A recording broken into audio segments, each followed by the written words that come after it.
Thanks for joining us here at 11. I'm Gabriella Rusk. Two meetings about the state's maximum security prisons will be held in Madison today. This comes about a month after 8 employees at Waupun Correctional Institution were arrested and charged in connection to the deaths of 2 inmates.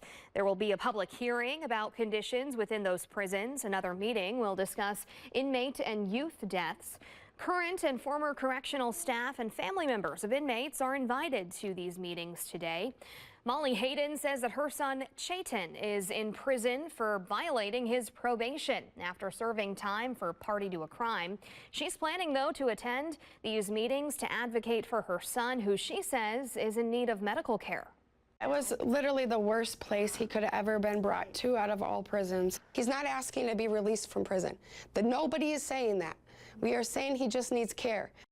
Now, last month, online records from the Department of Corrections show that the vacancy rate for correctional officers and sergeants at Waupun was at 43%.